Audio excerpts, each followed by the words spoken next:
다 함께 사도신경으로 신앙 고백하심으로 하나님께 예배드리겠습니다. 나는 전능하신 아버지 하나님 천지의 창조주를 믿습니다. 나는 그의 유일하신 아들 우리 주 예수 그리스도를 믿습니다. 그는 성령으로 잉태되어 동정녀 마리아에게서 나시고 본디오 빌라도에게 고난을 받아 십자가에 못 박혀 죽으시고 장사된 지 사흘 만에 죽은 자 가운데서 다시 살아나셨으며 하늘에 오르시어 전능하신 아버지 하나님 우편에 앉아 계시다가 거기로부터 살아있는 자와 죽은 자를 심판하러 오십니다. 나는 성령을 믿으며 거룩한 공교회와 성도의 교제와 죄를 용서받는 것과 몸의 부활과 영생을 믿습니다. 아멘. 찬송가 379장 내 갈 길 멀고 밤은 깊은데 함께 찬양드리겠습니다. 내 갈 길 멀고 밤은 깊은데 빛 대신 주 저 본향 집을 향해 가는 길 비추소서. 내 가는 길 달지 못하나 한 걸음씩 늘 인도하소서. 이전에 방탕하게 지낼 때에 교만하여 맘대로 고집하던 이 죄인 사하소서. 내 지은 죄 다 기억 마시고 주 뜻대로 늘 주장하소서. 이전에 나를 인도하신 주 장래에도 내 앞에 험산 줄령 만날 때에 도우소서. 밤지라고 저 밝은 아침에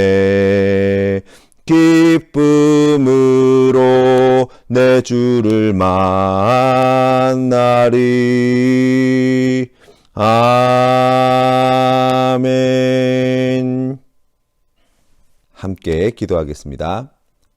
사랑과 은혜가 풍성하신 아버지 하나님 감사합니다.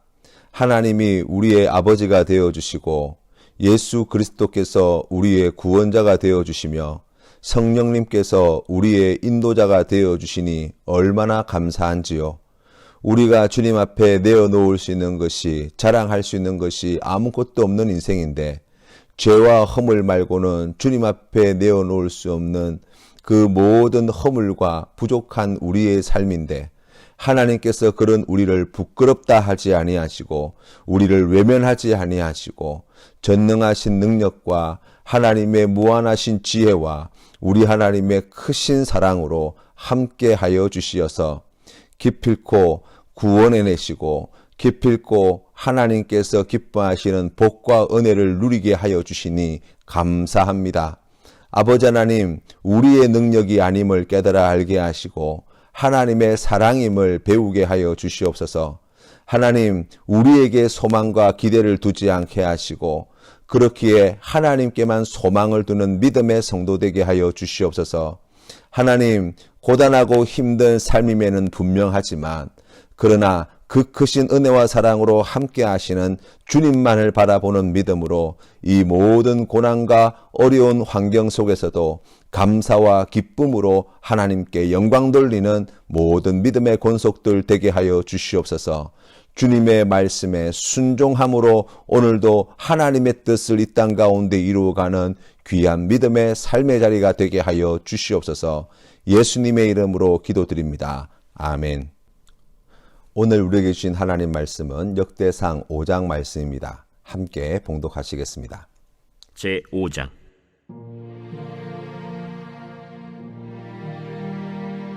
이스라엘의 장자 르우벤의 아들들은 이러하니라. 르우벤은 장자라도 그의 아버지의 침상을 더럽혔으므로 장자의 명분이 이스라엘의 아들 요셉의 자손에게로 돌아가서 족보의 장자의 명분대로 기록되지 못하였느니라. 유다는 형제보다 뛰어나고 주권자가 유다에게서 났으나 장자의 명분은 요셉에게 있느니라. 이스라엘의 장자 르우벤의 아들들은 한옥과 발루와 헤스론과 갈미요. 요엘의 아들은 스마야요. 그의 아들은 고기요. 그의 아들은 시므이요 그의 아들은 미가요 그의 아들은 르아야요 그의 아들은 바알이요 그의 아들은 브에라이니 그는 르우벤 자손의 지도자로서 아수르 왕 디글랏 빌레셀에게 사로잡힌 자라. 그의 형제가 종족과 계보대로 우두머리 된 자는 여이엘과 스가랴와 벨라니. 벨라는 아사스의 아들이요 세마의 손자요 요엘의 증손이라. 그가 아로엘에 살면서 느보와 바알무온까지 다다랐고 또 동으로 가서 거주하면서 유브라데 강에서부터 광야 지경까지 다다랐으니 이는 길르앗 땅에서 그 가축이 번식함이라. 사울 왕 때 그들이 하갈 사람과 더불어 싸워 손으로 쳐 죽이고 길르앗 동쪽 온 땅에서 장막에 거주하였더라.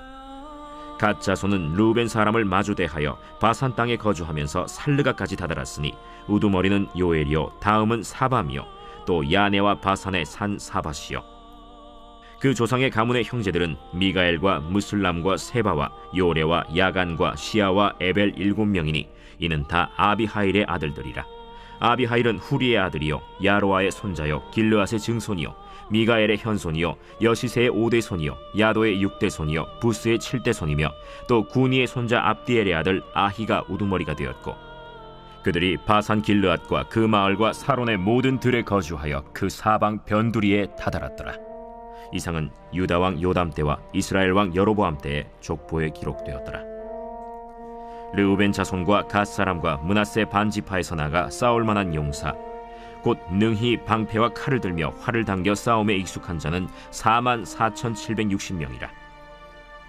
그들이 하갈 사람과 여두루와 나비스와 노답과 싸우는 중에 도우심을 입었으므로 하갈 사람과 그들과 함께 있는 자들이 다 그들의 손에 패하였으니 이는 그들이 싸울 때 하나님께 의뢰하고 부르짖음으로 하나님이 그들에게 응답하셨습니다. 그들이 대적의 짐승 곧 낙타 5만 마리와 양 25만 마리와 나귀 2천 마리를 빼앗으며 사람 10만 명을 사로잡았고 죽임을 당한 자가 많았으니 이 싸움이 하나님께로 말미암았습니다. 그들이 그들의 땅에 거주하여 사로잡힐 때까지 이르렀더라. 므낫세 반지파 자손들이 그 땅에 거주하면서 그들이 번성하여 바산에서부터 바알 헤르몬과 스닐과 헤르몬 산까지 다다랐으며 그들의 족장은 에벨과 이시와 엘리엘과 아스리엘과 예레미야와 호다위야와 야디엘이며 다 용감하고 유명한 족장이었더라.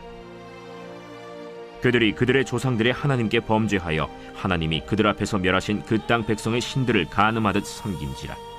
그러므로 이스라엘 하나님이 아수르 왕 불의 마음을 일으키시며 아수르 왕 디글랏 빌레셀의 마음을 일으키심에 곧 르우벤과 갓과 므낫세 반지파를 사로잡아 할라와 하볼과 하라와 고산 강가에 옮긴지라.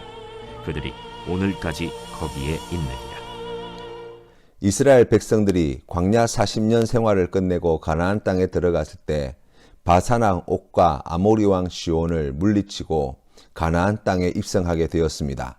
그런데 그 요단 동편에 있던 땅이 매우 비옥하여서 르우벤 지파와 갓 지파와 므낫세 반 지파가 그곳에 정착하기를 원하였고 하나님께서는 그것을 허락하셨습니다. 이후 북이스라엘 동맹 안에 들어가게 된 이 르우벤과 갓과 므낫세 반 지파는 기원전 722년 아수르의 디글랏벨레셀의 침공을 받아 다 죽고 압수르로 포로로 잡혀가게 되었습니다. 이들 중 르우벤은 원래 야곱의 12아들 중 첫째 아들이었지만 장자권을 빼앗긴 아들이었습니다. 그 이유는 그가 아버지 야곱의 첩이었던 빌하와 통간하는 죄를 저질렀기 때문입니다. 야곱이 르우벤을 가리켜 저주하기를 창세기 49장 3절 말씀에 르우벤아 너는 내 장자요 내 능력이요 내 기력의 시작이라 위풍이 월등하고 권능이 탁월하다마는 물의 끓음 같았은즉 너는 탁월하지 못하리니 내가 아버지의 침상에 올라 더럽혔음이로다. 그가 내 침상에 올랐었도다. 아멘. 이 야곱의 저주가 이 르우벤 지파의 삶 가운데 이루어지게 된 것입니다. 그래서 르우벤이 가지고 있던 이스라엘의 장자권은 애굽의 판례와 바로의 꿈을 해석하여 온 세상의 구원자가 된 요셉에게로 돌아갔고 요셉의 두 아들 에브라임과 므낫세가 가나안 땅을 분배받을 때 다른 지파들과는 달리 더 넓은 땅을 차지하게 된 것입니다. 그런데 오늘 말씀을 다시 보면 2절 말씀에 유다는 형제보다 뛰어나고 주권자가 유다에게서 났다는 사실을 요셉 잡손이 장자권을 차지하게 되었다는 이야기보다 먼저 말씀하고 있습니다. 요셉 자손의 장자권보다 주권자가 나온 유다 지파를 더욱 높임으로 실질적인 장자권을 행사하고 있는 지파는 유다 지파라고 하는 사실을 나타냅니다. 이를 뒷받침하는 근거 가운데 하나는 족보의 분량이나 순서에 있어서 에브라임 지파와 므낫세 지파의 족보는 유다 지파보다 훨씬 뒤쪽에 나오고 있습니다. 그런 의미에서 오늘 본문 1절에서 3절까지의 내용을 정리하면 육적으로는 르우벤 지파가 맞이가 되지만 그는 죄로 말미암아 장자권을 상실하여 요셉 지파에 속한 에브라임과 므낫세 지파가 장자권을 가져 가장 많은 땅을 차지하게 되었다는 것입니다.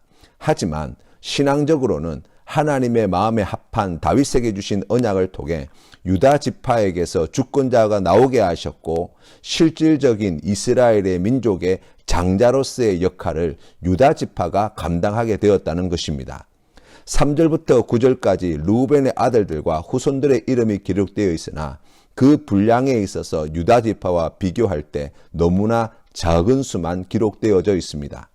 하나님은 출애굽기 20장 10계명의 말씀 가운데 내 하나님 여호와는 질투하는 하나님인즉 나를 미워하는 자의 죄를 갚되 아버지로부터 아들에게로 3세대까지 이르게 하거니와 나를 사랑하고 내 계명을 지키는 자에게는 1000대까지 은혜를 베푸느니라 말씀하셨습니다. 하나님은 르우벤 지파의 죄에 대하여 징계를 하시지만 또한 하나님께서는 이 르우벤 지파를 그냥 버려두지 아니하시고 크신 은혜를 베풀어 주십니다. 그래서 8절부터 10절까지의 내용을 살펴보면 하나님이 이들의 지경을 어떻게 넓혀주는지를 보여줍니다. 8절 말씀에 아로엘에서 느보와 바알무온까지 다다랐고 가축이 많아 유브라데에서 광야 지경까지 다다랐고 10절 말씀에 사울 왕 때 하갈의 자손들을 쳐 죽이고 요단 동편 길앗 맞은편까지 거주하게 되었다고 말씀합니다. 장자였으나 죄로 말미암아 장자의 권리를 박탈당한 르우벤 지파에게 하나님께서는 다시 긍휼과 자비를 베풀어 주시고 약한 중에서도 하나님의 은혜로 그들은 계속해서 지경을 넓혀나가고 적들을 물리치는 승리를 얻게 되었다는 것입니다. 하나님은 우리를 죄와 허물이 있음에도 불구하고 사랑하십니다. 죄로 인해 징계를 내리실 때도 있지만 때가 되면 반드시 은혜와 긍휼을 베푸셔서 다시 우리의 지경을 넓혀 주십니다. 우리를 다시 일으켜 세워주시는 분도, 우리를 회복시켜 주시는 분도, 우리를 모든 죄에서 구원하여 주시는 분도 하나님 한 분밖에 없음을 믿으시기를 바랍니다. 죄에 매여 살아가는 것은 하나님이 결코 원하는 성도의 모습이 아닙니다. 하지만 죄에 눌려 살아가는 것 또한 하나님이 결코 원치 않으시는 삶의 모습입니다. 나를 바라보면 여전히 죄에 대하여 절망스럽지만 하나님을 바라보면 죄가 있음에도 불구하고 무한한 소망과 기대와 힘과 용기를 얻게 되어집니다. 이 은혜가 성도님들의 삶에 함께 하시기를 간절히 소원합니다. 18절부터 22절 말씀에 요단 동편을 차지한 르우벤과 갓과 므낫세 반지파는 함께 힘을 합쳐서 이스마엘 후손들과 여드르와 나비스와 노답 족속 동맹과 함께 전쟁을 하게 되었다는 이야기가 기록되어 있습니다. 요단 동편 지파의 군대의 숫자가 44,760명으로 기록되어 있지만 이스마엘 사람들의 숫자는 전쟁으로 사로잡은 자만 10만 명이었고 죽인 자도 많았고 낙타가 5만 마리고 양이 25만 마리가 되었고 나귀는 2,000마리를 빼앗았다고 말씀하고 있습니다. 어떻게 이런 큰 승리를 거둘 수 있었습니까? 라는 질문에 성경이 들려주는 비결은 그들이 싸울 때 하나님의 도우심을 입었기 때문이라고 말씀합니다. 하나님의 도우심을 입은 비결이 무엇입니까? 바로 싸울 때 하나님에게 의지하고 부르짖었다고 말씀하고 있습니다. 살아계신 하나님은 우리의 기도를 기쁘게 들으십니다. 죄 없는 자의 기도도 기쁘게 받으시지만 죄 있는 자의 기도도 기쁘게 받으시는 하나님이신 줄 믿으시기를 바랍니다. 왜냐하면 기도하면 길이 열리기 때문입니다. 하나님께 죄를 지었더라도 깨어진 관계를 회복할 길이 기도를 통해 열리기 때문입니다. 죄가 있어도 죄 사함 받는 길이 기도를 통해 열리기 때문입니다. 인생의 문제가 막혀 있어도 기도를 통해 그 길이 새롭게 열려지기 때문입니다. 기도를 들어주신다는 것의 의미는 단순히 원하는 것을 주신다는 의미가 아닙니다.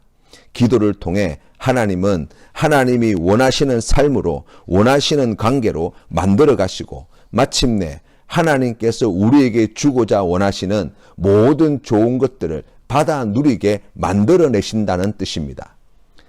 하나님 앞에 이 귀한 믿음으로 나아가시는 우리 귀한 성도님들 되시기를 주님의 이름으로 축원합니다. 주님 가르치신 기도로 예배를 마치겠습니다. 하늘에 계신 우리 아버지, 아버지의 이름을 거룩하게 하시며 아버지의 나라가 오게 하시며 아버지의 뜻이 하늘에서와 같이 땅에서도 이루어지게 하소서. 오늘 우리에게 일용할 양식을 주시고 우리가 우리에게 잘못한 사람을 용서하여 준 것 같이 우리 죄를 용서하여 주시고 우리를 시험에 빠지지 않게 하시고 악에서 구하소서. 나라와 권능과 영광이 영원히 아버지의 것입니다. 아멘.